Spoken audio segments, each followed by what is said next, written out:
southern Thailand is one of the most beautiful beach destinations in the world, but it can be an absolute nightmare to get around. After 8 years of exploring Thailand's beaches, I've realized that there are only really 3 beach trips worth the hassle. In this video, I'll show you the one mistake that can waste whole days of travel, as well as the only 3 beach trips worth taking. But first, we need to understand the problem. And to do this, I'm going to need a delicious Chang beer. This is a bottle of Chang, and the beer in this bottle represents the total amount of time that you will have on your Thailand trip. And these 3 glasses represent the 3 beach destinations that you'll visit in Thailand. What we want to do is completely empty the bottle so that the beer, or your time on the trip, is more or less spread out equally across the 3 glasses. But there's a catch. Each time we travel between these destinations, we're going to lose time that we could spend at the beach, meaning that we'll have to empty some of the beer from the glasses. That's good Chang. Whilst losing some time to traveling is inevitable, what we want to avoid are long, complicated journeys that empty our glasses, leaving us with far less time to actually enjoy Thailand's beaches.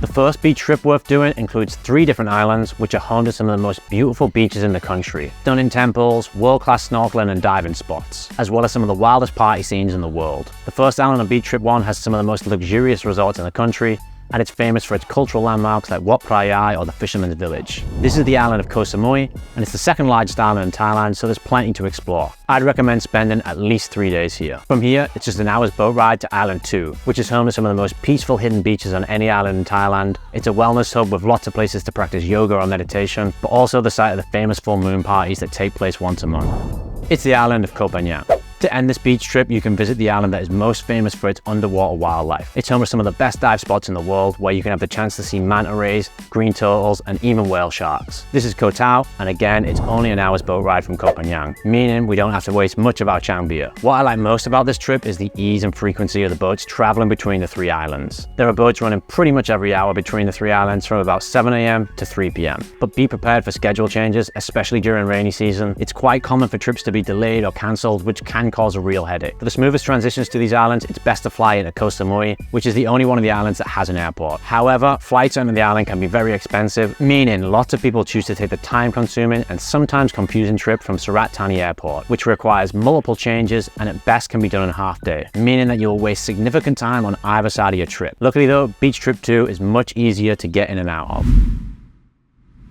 The second beach itinerary will take you to 3 different islands, which are home to some of the most beautiful beaches in the country, stunning temples, world-class snorkeling and diving spots, and some of the wildest party scenes in the world. Sound familiar? Well, that's exactly what I said for Trip 1, and that's the point. Anything you're looking for on your Thailand beach trip can be achieved with either one of these itineraries without having to spend whole days traveling across the country. Island 1 is home to some of the best street food in southern Thailand, has some of the largest temples and monuments. Bangla Road is one of the largest collections of bars of anywhere in the country, and the city's old town has a fascinating history with stunning markets and architecture to explore. Phuket is the biggest island in Thailand, and I'd recommend spending at least 3 days exploring it. Are you looking for some of the most beautiful beaches in Thailand, where you can swim with sharks and party all night? Koh Phi Phi is just an hour's boat ride from Phuket. Just another hour's boat ride away is home to Railay Beach, one of my favorite beaches in Thailand, as well as stunning mountain temples and mystical lakes in the Emerald Pool. This isn't an island, but the beach town of Krabi. Looking for something more laid back, Koh Lanta is the island to escape from the crowds and enjoy the natural beauty of Thailand. Again, only another hour's ride away. These group of islands are known as the Andaman Sea Islands, and as you can see, there's something to offer for everyone. If you're traveling from Bangkok or the north of Thailand, there are 2 airports that you can fly into in Krabi and Phuket, which saves significant travel time and stress. Phuket is actually an international airport, so if you're only here for a short time, or if you only care about visiting the beaches in Thailand, this is the beach trip for you. Also, because the boat trips are a little bit shorter, they're less likely to get cancelled due to bad weather, but even if they are, you can still catch a bus or a minivan to most of the locations apart from Koh Phi Phi. But because both of these locations contain some of the most famous destinations in Thailand, lots of people have a fear of missing out on some of these places. And this leads them to make one of the biggest mistakes when planning your Thailand trip. One that is guaranteed to waste a whole day of your trip and be one of the most miserable journeys of your life. Now, I meet a lot of people around Thailand who've tried to combine these 2 itineraries within a short period of time.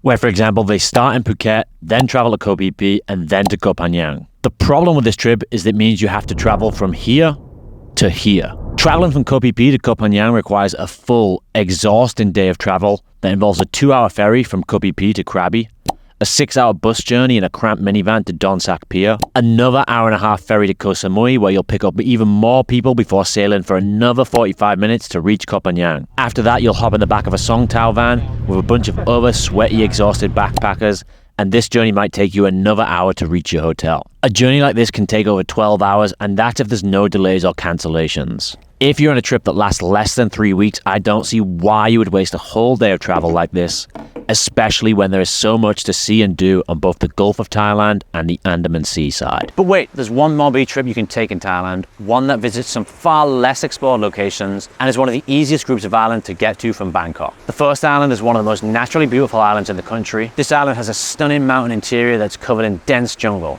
This makes it the perfect place for hikers to explore, as there are plenty of hiking routes to explore hidden waterfalls. The island is known as Koh Chang, which literally translates to Elephant Island.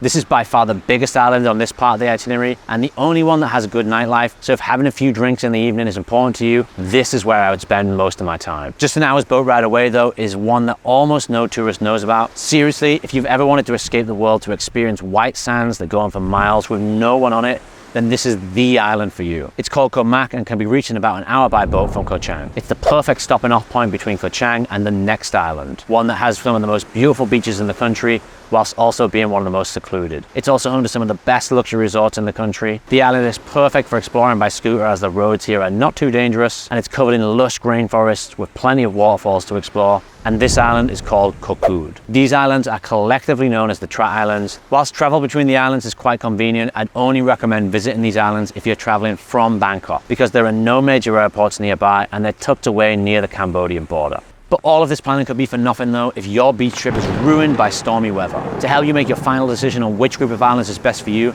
you need to watch this video, which will show you the best time to visit each of the islands on the list in order to avoid the worst effects of Thailand's rainy season.